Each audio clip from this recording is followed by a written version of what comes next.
Hey friends, welcome back to the Field and Garden Podcast. It's your friend, Lisa Mason Ziegler, and I'm so glad you've decided to join me here today. And I am just going to tell y'all like it is.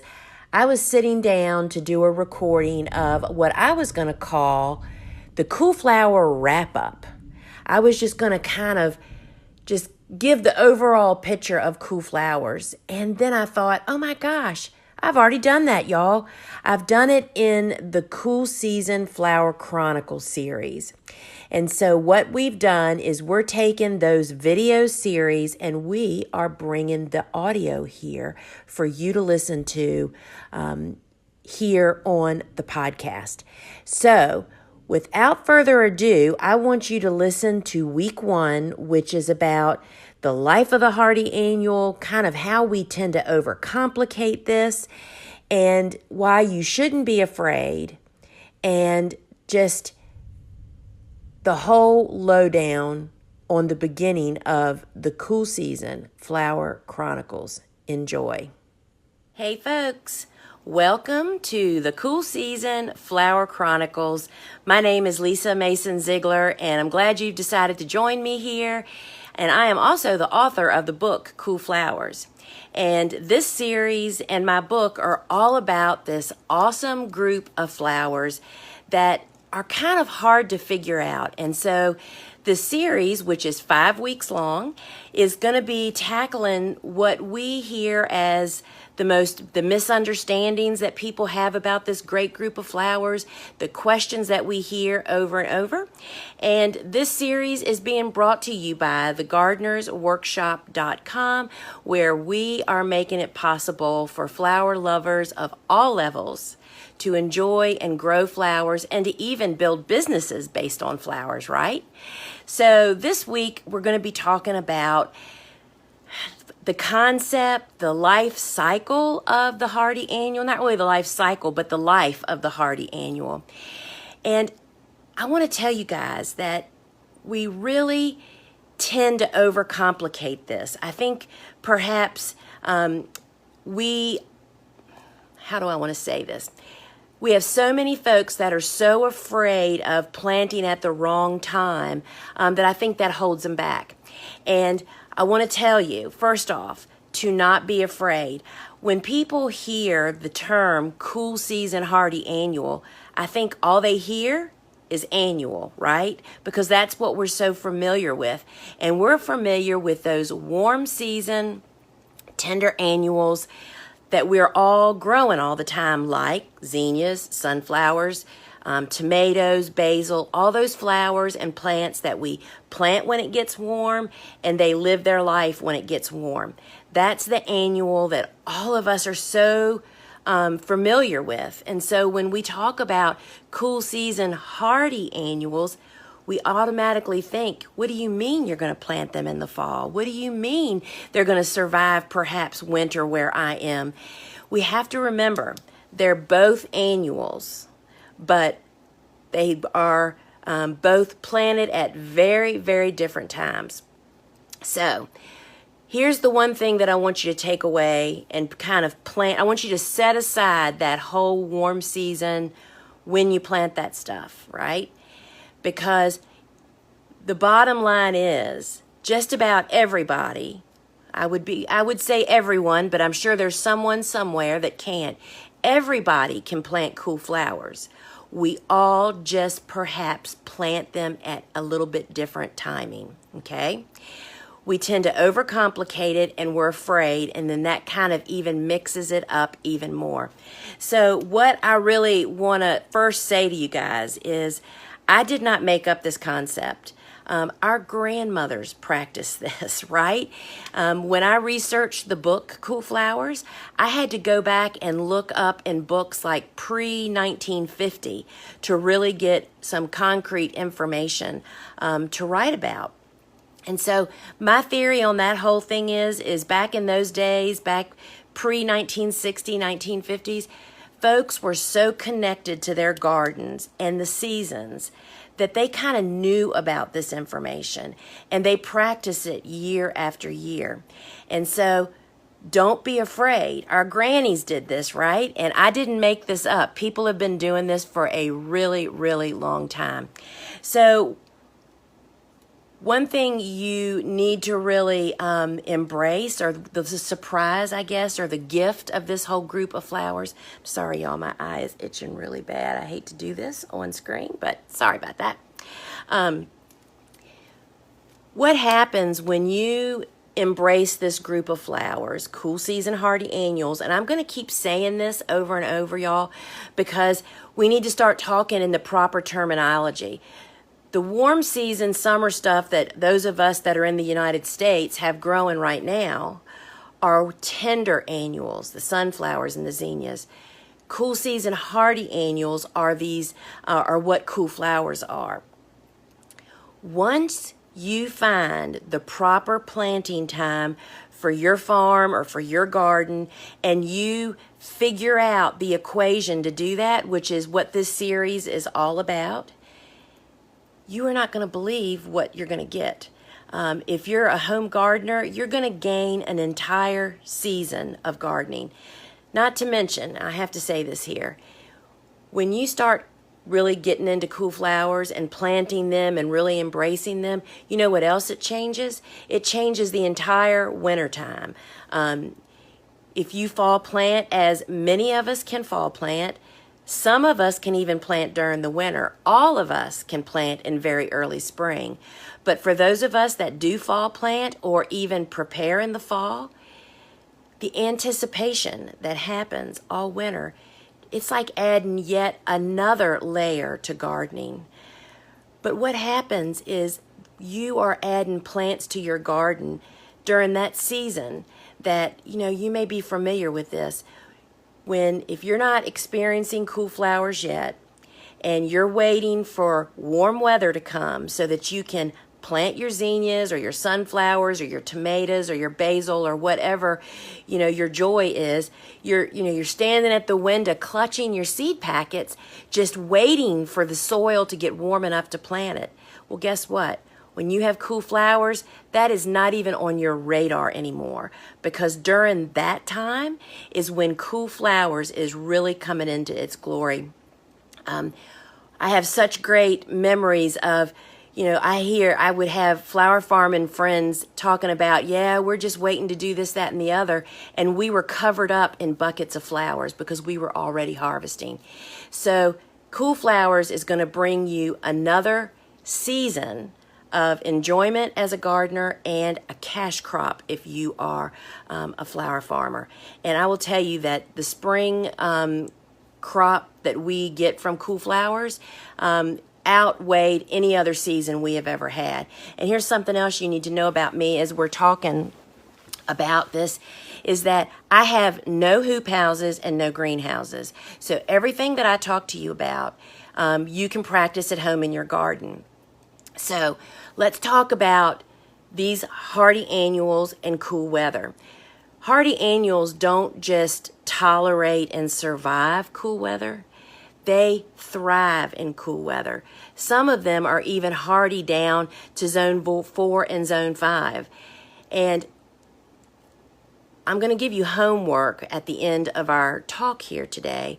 And when you come back with your homework done, we are going to map out exactly for you to know how, what you can plant and when you're going to plant it. So these cool season hardy annuals, and I understand people's fear, the fear of worrying about planting them outside in the fall, with winter coming, with snow potentially coming, ice. Even after 22 years of planting cool flowers in the fall, when we would get ice and snowstorms or just frigid, where I'm in southeastern Virginia, and we tend to get more low temperatures with blowing cold wind with no cover of snow. We don't get so much snow. Snow is really a benefit to cool flowers. It's like a blanket that you put right over them. But I understand the fear, because I have been guilty more than once of going out and looking at them during the winter, just knowing that they were gone.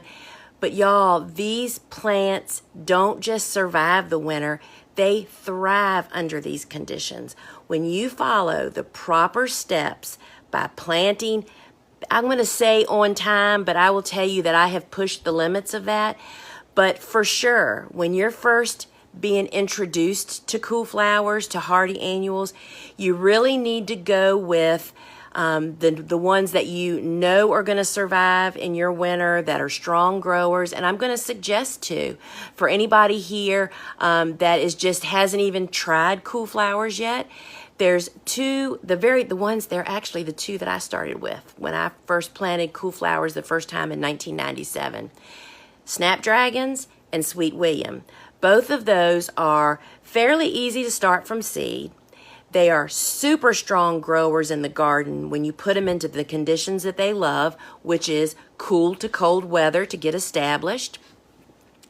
And they're in demand. If you're a flower farmer, I mean, Snapdragons and Sweet William are crops that you can never, ever have enough of. And if you're a home gardener, they're excellent garden flowers to have in. So what I am suggesting to you, we're going to talk next week and we're going to figure out what you can plant.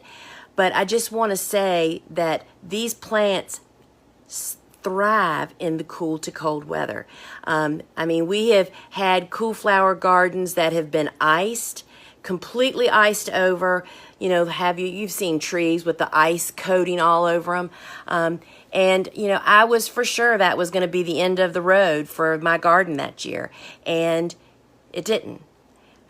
They just came right through it. And I keep talking about this, y'all, because I'm telling you, people are so afraid to plant, because I just heard the other day when I was talking to somebody and they say, oh yeah, well, I plant those in May. And I said, well, wow, you know, we plant that 6 to 8 weeks before our last frost date. That's a cool flower. You know, that's a hardy annual. They really need to get in the ground. They said, oh, no way, we could never do that. It's too cold. So we have been so conditioned to plant at the improper times. And I'm going to tell you why that's happened. Cool season hardy annuals are planted at an awkward time, either in the fall, during winter, or very, very, very early spring.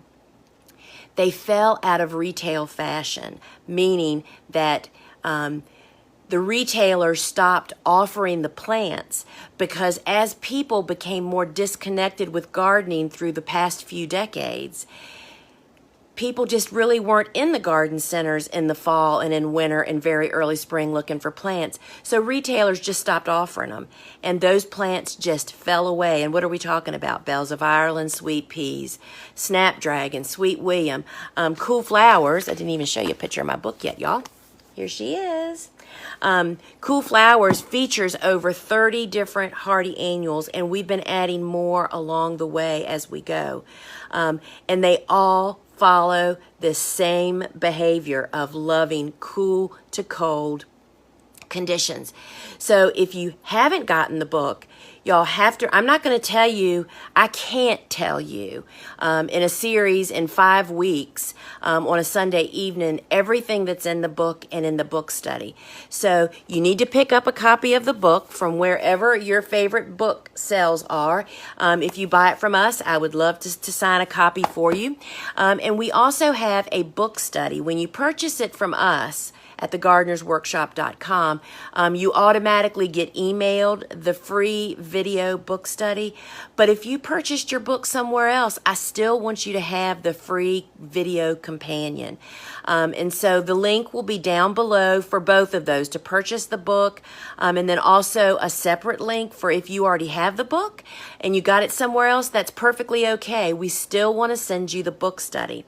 You need to get the book and you need to start reading it. It's a pretty easy read, actually, gang. And then there is a video to go with each chapter. And here's something that is really pretty amazing about cool flowers or cool season hardy annuals.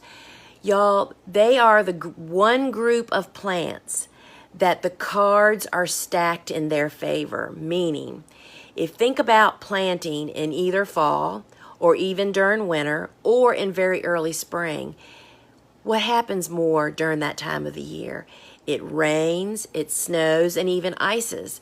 and it's not hot outside. So you virtually, after we water in our cool flowers, we typically don't have any other watering chores throughout the winter or up until when they start, when spring really starts to crack around here.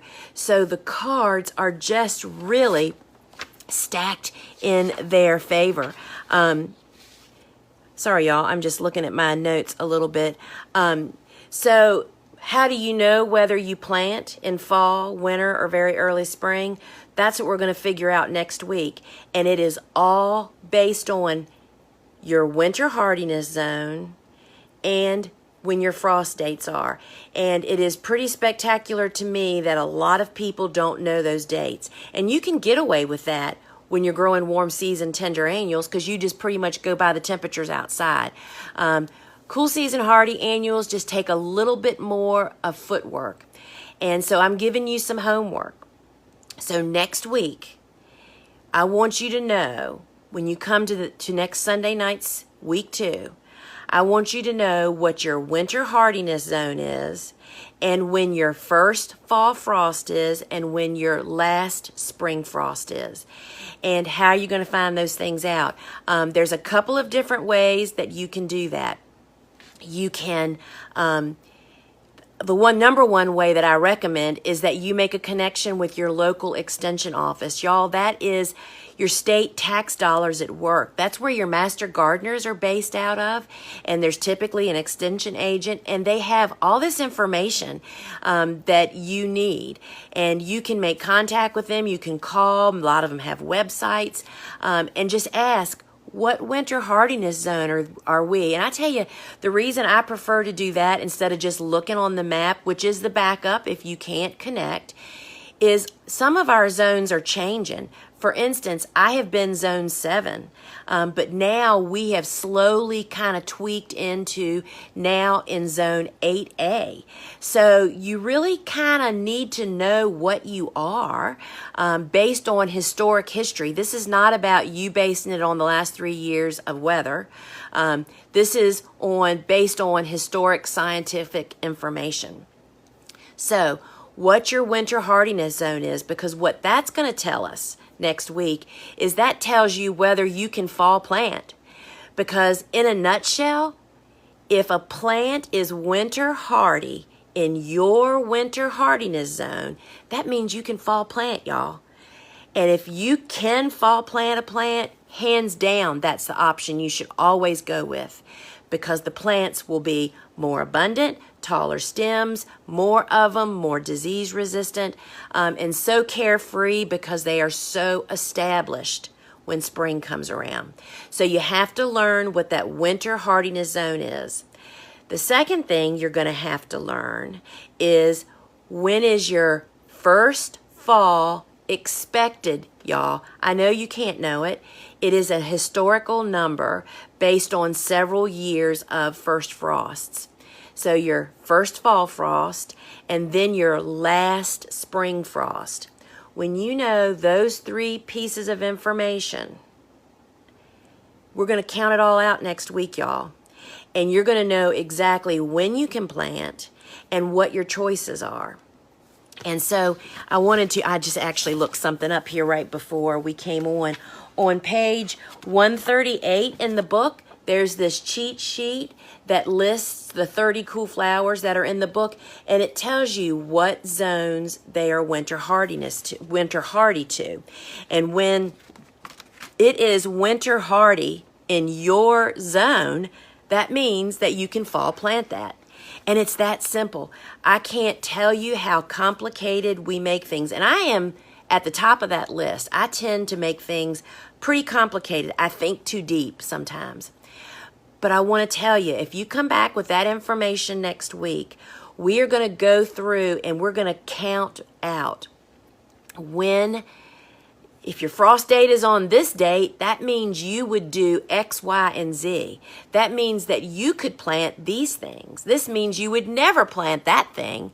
And I'm hoping that will just help you get through the fear of doing this. And it is so much simpler. And when you learn this little equation, you can plant anything then, y'all. I mean, it's so funny that somebody asked me not long ago, so how do you figure out what's a cool season hardy annual? Well, that's just such a great question, because I think as maybe gardening got a little more, not commercial as in commercial flower farmer, but commercial in, big stores selling plants that really aren't gardeners selling you the plants. You know what I mean? They don't talk in garden language, and we've kind of lost some of the terminology.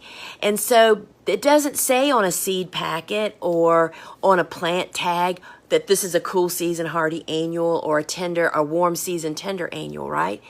So one of the so I've added some cool flowers over the book was published in 2014, and we've gained more momentum. There's more people planting cool flowers now than ever before. And there is so much experimenting going on, and it is so awesome. I just can't even tell you how great it is to hear from people all over the world that are planting cool flowers. So how do I find out if a plant is a cool season? Well, some triggers or some tips for me is when I read a seed packet that says, sow in garden as soon as the soil can be worked, that means when it's starting, while it's still cold and spring outside, that's one that I investigate as a cool season hardy annual. And, sometimes you can just enter that into a search engine and you will find some plant nerd somewhere that has written about that plant you're wondering about, and they reveal it to you. Because there's a lot of, I'll tell you, one plant that's not in cool flowers that is a cool season hardy annual that I tried for years to grow it, but guess what, y'all? I was planting it like it was a warm season tender annual. Statice. We fall plant statice, and we get statice that's 36 inches tall and will not stop blooming. And so it's like it happens to all of us. So you have to do your homework.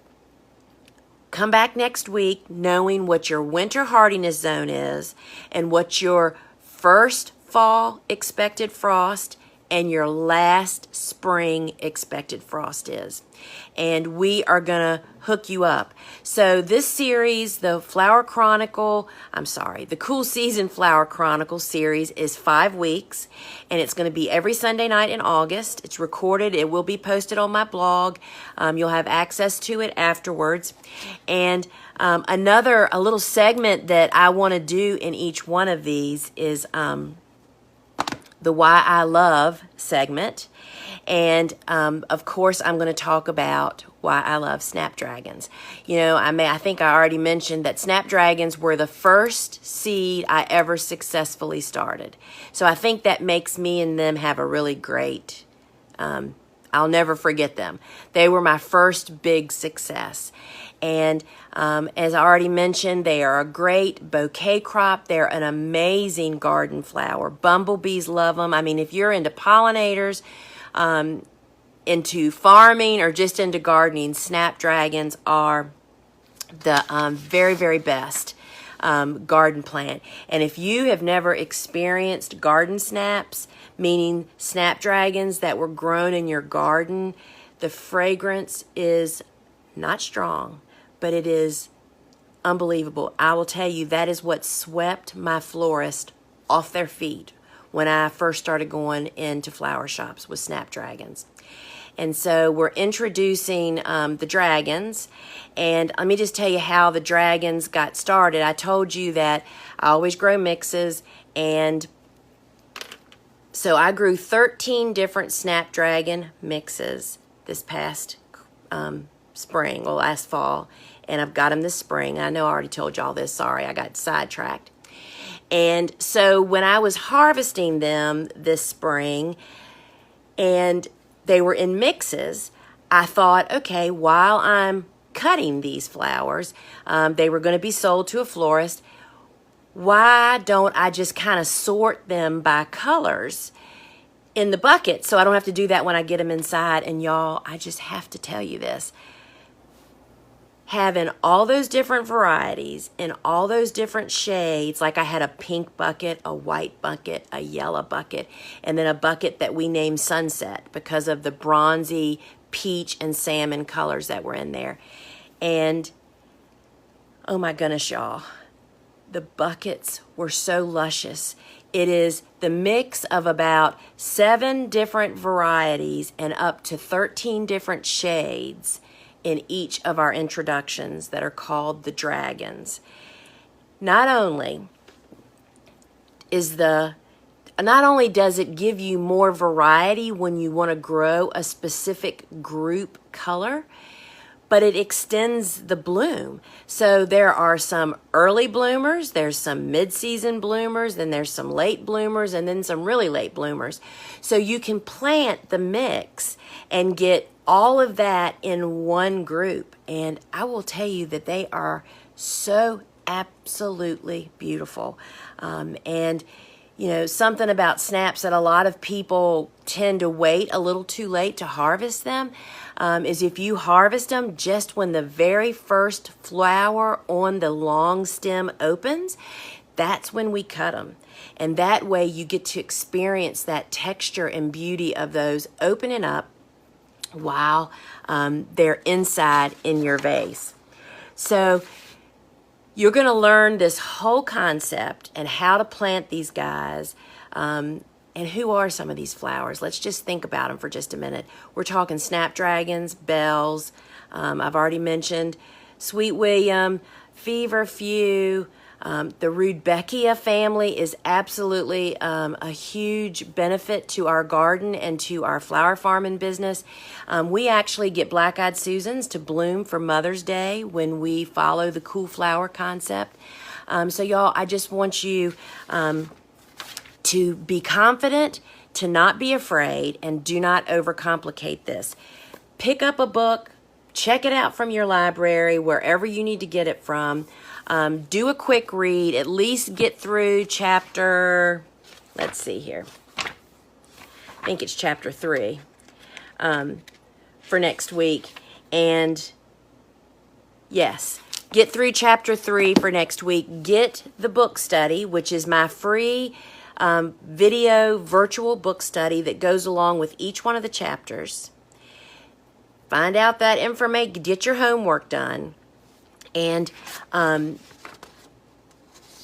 we will figure out next week exactly when you should plant. And Cool Flowers is going to add yet another dimension to your garden. So next week, we're going to talk about figuring out when you plant, when your frost dates, based on your frost dates in your winter. Then the next week, we're going to talk about the special needs for prepping the garden because, you know, we have a lot of folks up in northern Canada that are so embracing cool flowers. At first, everybody thought, oh, we're just too cold up here. I mean, we have people in Alberta, Zone 3. And once they realized this whole concept is not just about fall planting, y'all. It's about winter planting for those of us that live in the lower, in the warmer areas, but also very early spring. But the real secret is in prepping. And so we're going to talk about that in week 3. Then in week 4, we're going to talk about, well, do you transplant or do you direct seed it, right? That's like the $1 million question that people really struggle with. And then in week 5, which is August 30th, we're going to have the grand finale and wrap this whole thing up in a little package. So you're going to walk away knowing what you can plant and when you're supposed to plant it. And y'all, I will tell you, I still pick up I wrote Cool Flowers, and I still pick up the book and have to look at what zone something is winter hardy to, or, you know, does that seed get covered with soil or not? So you don't have to remember all this stuff. And if you are a flower farmer, Cool Flowers was actually written for the home gardener. It's a home gardening concept book. But I did make an online course that you can check out. It's called Cool Flowers Beyond the Book for Flower Farming. It takes the concept of cool flowers, it adds 4 new cool flowers, and it applies it to flower farming, because those of us that are farming know that while we all started out probably as gardeners, farming and gardening is really different. And so the online course, and that link is down below as well. The course is like $20, and it's just me applying all the concepts that you read about in the book on a larger scale, and in a commercial flower farming scale. So folks, I don't want you to forget to get the book study, get a book, find out your winter hardiness zone and your when your frost dates are. Hook up with your extension office or do a search engine and get your information and get some facts. That is a really big part of the problem for some people, is they just never really went to the right source to get the really concrete information that they need. Because y'all, once you have that information, we are just gonna rock this, okay?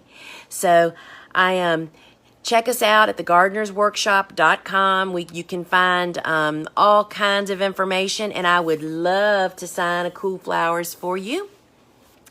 And I want you to love Snapdragons and all these other cool flowers and have success with them like we do. And we're revving up to that time.